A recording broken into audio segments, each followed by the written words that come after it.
کہ وہ ایک ہی لڑکا ہے گلگت بلتستان میں جس کی ویڈیو شیئر کی جا رہی ہے کہ جس میں وہ کہہ رہا ہے ہمارے لیے بارڈر کھول دیا جائے بھارت کا. پھر وہاں کی فوج جب اس کا سافٹ ویئر اپڈیٹ کرے گی نا تب اسے پتہ چلے گا. بھائی مزید ویڈیوز کے لیے ہمارا چینل فروغ ازا سبسکرائب کیجیے. شکریہ. بسم اللہ الرحمن الرحیم. السلام علیکم. امید ہے آپ سب خیر و عافیت سے ہوں گے. وطن سے محبت، وطن سے وفاداری مومن کی نشانی ہے. آج کی یہ ویڈیو انتہائی اہم عنوان پر ہے، انتہائی اہم موضوع پر ہے، اور ہر پاکستانی کے لیے بہت ضروری ہے کہ وہ ان حالات سے باخبر رہے اور یہ بھی جانے کہ بیرونی ممالک کا جو میڈیا ہے وہ کس طرح سے خبروں کو پیش کر کے اپنی مرضی کا پروپیگنڈا کرنے کی کوشش کر رہا ہے. اور ہمارے وہ برادران جو دوسرے ممالک سے ہمیں دیکھتے ہیں، خصوصاً انڈیا سے جو بہت سے لوگ ہمیں دیکھتے ہیں، آپ ہمارے لیے قابل عزت ہیں، قابل احترام ہیں.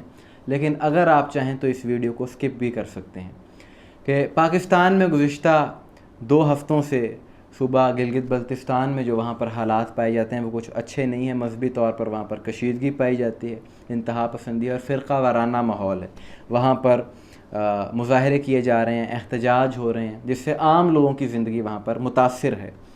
اور یہ جو وہاں پر فرقہ وارانہ ماحول ہے یہ بہت عرصے کے بعد دیکھا گیا ہے کہ ایک عرصے تک وہاں پر امن قائم تھا، لیکن اب یہ ماحول وہاں پر پایا جاتا ہے. اور حالات کی سنگینی کا اندازہ اس بات سے لگایا جاتا ہے کہ گزشتہ روز UK، برطانیہ اور امریکہ نے ٹریول ایڈوائزری جاری کی ان لوگوں کو کہ جو پاکستان سفر کر رہے تھے کہ آپ اپنی ذمہ داری پر اور اپنے رسک پر پاکستان سفر کریں، کیونکہ یہ حالات وہاں پر اچھے نہیں ہیں.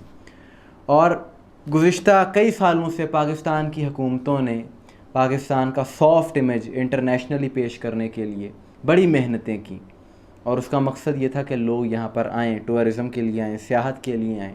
لیکن اس ٹریول ایڈوائزری نے اس ساری محنت کا اثر بہت کم کر دیا ہے، اور ان حالات کے سبب جو وہاں پر گلگت بلتستان میں سیاحت کی مد میں کروڑوں اربوں کا جو کاروبار ہونا تھا وہ بھی نہیں ہوگا. اور اس کا نقصان کس کو ہوا؟ عام لوگوں کو، عام پاکستانیوں کو اس کا نقصان ہوا. اور یہ حالات وہاں پر کیوں ہیں؟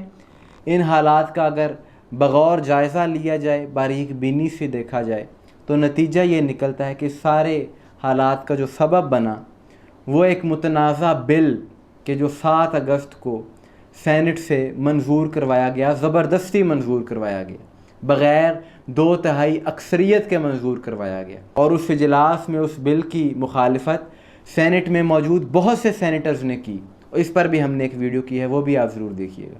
لیکن اس کے باوجود کچھ مسلکی تعصب رکھنے والے مولویوں نے زبردستی اس بل کو منظور کروایا، اور اس کا نتیجہ کیا ہوا کہ اچھے بھلے پرامن ماحول کو خراب کر دیا گیا. اور آج گلگت بلتستان کے وزیر اعلیٰ گلبر خان نے بھی اس حوالے سے ایک تفصیلی پریس کانفرنس کی، اور انہوں نے بھی اس بل کا ذکر کیا ہے اپنی اس کانفرنس میں. اور جیسا کہ پاکستان کی تاریخ ہے کہ جب بھی ایسے حالات ہوتے ہیں فرقہ وارانہ طور پر، تو جو پاکستان کے مخالف عناصر ہیں، پاکستان کے دشمن ہیں، وہ ان حالات سے فائدہ اٹھاتے ہیں اور پاکستان کے خلاف پروپیگنڈا شروع کر دیتے ہیں. 2020 میں بھی ایسا ہو چکا ہے، اور اس وقت کہ وزیر اعظم عمران خان صاحب نے اپنے انٹرویو میں بھی اس چیز کا ذکر کیا تھا. ہندوستان کس وقت کوشش کیا کسی نہ کسی طرح پاکستان کے اندر انتشار پھیلائے، شیعہ سنی کی لڑائی کروائے.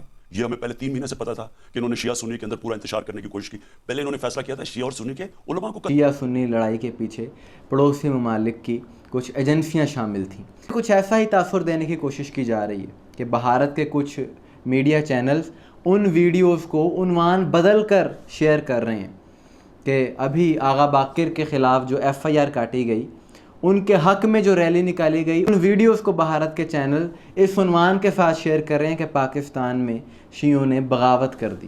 تو یہ سراسر جھوٹ پھیلایا جا رہا ہے میڈیا کے ذریعے. اور یہ بات میں کسی کے دباؤ میں یا کسی مصلحت کے تحت نہیں کر رہا. ہمیں واقعی اپنے وطن سے، اپنے ملک سے بے حد محبت ہے، بہت پیار ہے ہمیں پاکستان سے.